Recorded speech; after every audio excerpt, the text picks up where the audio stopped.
Windows 10 is officially dead. Microsoft ended support in October 2025 and millions of people are now stuck, either forced to buy a new PC or left with a machine that doesn't meet Windows 11's hardware requirements. And honestly, not everyone wants to spend money on new hardware just because Microsoft says so. But there's a Linux distro out there that looks almost exactly like Windows 11, runs on older hardware with no TPM, no secure boot, no POP CNT requirements, and it's free. That's Winux, also known as Linuxfx, and that's what we are reviewing today. The interface, the latest release, the installation, and everything you need to know before trying it. Before we get started, if you haven't already, hit that subscribe button, it really helps the channel grow. Alright, let's get into it. Winux has been around since 2007, originally called Linuxfx. It went through a couple of rebrands, Windows FX, then Ubuntu, and eventually landed on Winux. The idea has always been the same: take Ubuntu as the base, put a near perfect Windows interface on the top, and make switching from Windows as painless as possible. It's built specifically for people who find Linux intimidating but want the security and performance benefits it brings. Under the hood, it's Ubuntu 24.04 LTS with KDE Plasma 5 as desktop environment, but you never know that just by looking at it. The moment you boot in, everything looks familiar: clean desktop, center taskbar, rounded window corners, and a start menu that opens from the bottom center. It generally looks like Windows 11 at first glance. The default theme is called Red Sand and it nails the aesthetic well. The colors, the blur effects, the icons all feel cohesive and polished.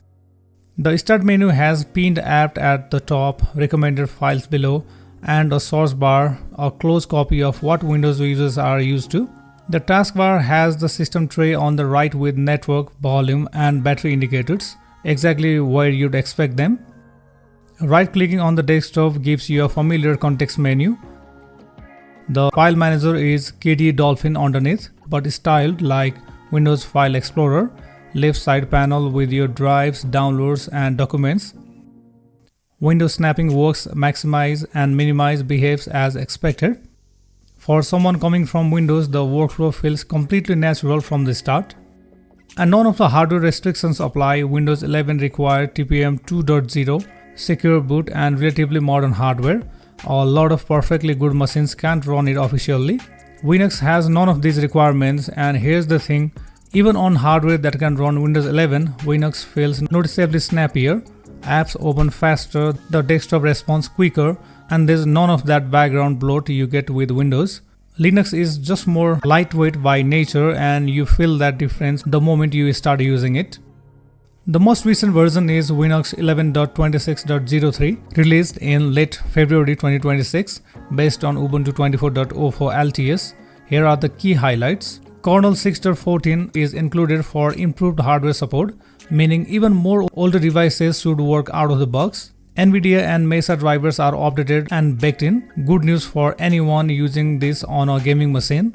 Native OneDrive support is now built with a graphical interface, so your cloud files comes with you from Windows without any fuss.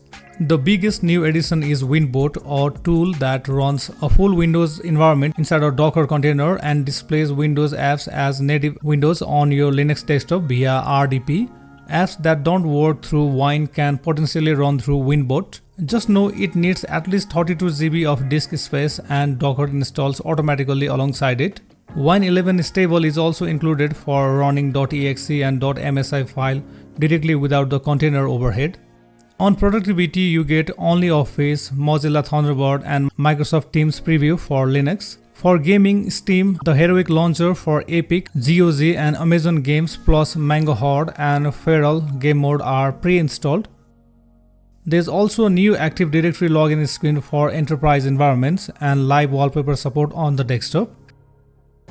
Out of the box, you have got Microsoft Edge, OnlyOffice for documents, Thunderbird for email, Steam for gaming, a 4K video downloader, Oracle Java, and a graphical driver manager, so you can sort out hardware drivers without ever touching the terminal.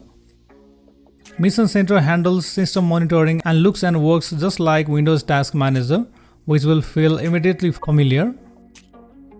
App installation goes through KDE Discover with full snap and Flatpak support, so the hardware library available to you is massive. Getting Winux installed is straightforward. Head to the official website at winux.org or grab the ISO directly from SourceForge. You'll need a USB drive of at least 8 GB. Flash the ISO using a tool like Balena Etcher. Plug it in from the USB and the installer launches automatically. Winux uses Calamares installer, which is clean, beginner friendly. Just select your language, time zone, keyboard layout, partition your drive and you're done. Most users should be up and running in around 15 to 20 minutes. It supports both legacy BIOS and EFI, so it should work pretty much on any machine you put it on, old or new. The free version is fully usable. The Windows interface, all the pre-installed apps, Wine, WinBoat, OneDrive, Steam, everything covered so far comes at no cost. The paid component is Power Tools, which unlocks the Windows-style control panel, the Android subsystem with Play Store access, and extra theming options. The lifetime key is around $20, and there's also a free student key available on the official site. One thing noting, there's a pop-up menu that appears after installation prompting you to buy a key, and it frames the purchase as a donation, which can feel a bit misleading. You can simply dismiss it and carry on with the free version just fine. A few honest things before you jump in. WinBoat is impressive, but it's heavy. 32 GB of disk space and Docker running in the background is a real ask on an older machine with a small drive. If storage is tight, that's something to plan around. The best Windows app compatibility features are also tied into the Power Tools paywall, so the fully unlocked experience does cost a little extra. Winux also has a smaller community than something like Linux Mint or Ubuntu, which means if you run into a specific problem, finding a solution can be harder. The project has also had some past controversy around branding and a reported data breach. So if you are planning to use this on a main work machine, it's worth doing a bit of extra research before fully committing.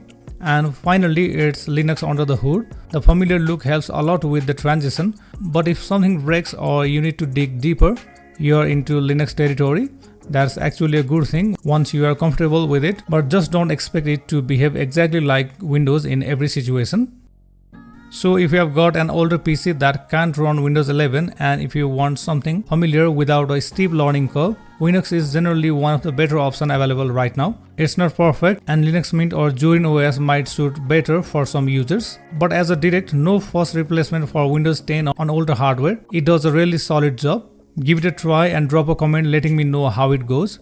I read every single comment and I would love to hear your experience with it. If this was helpful, hit that like button and subscribe if you are new here.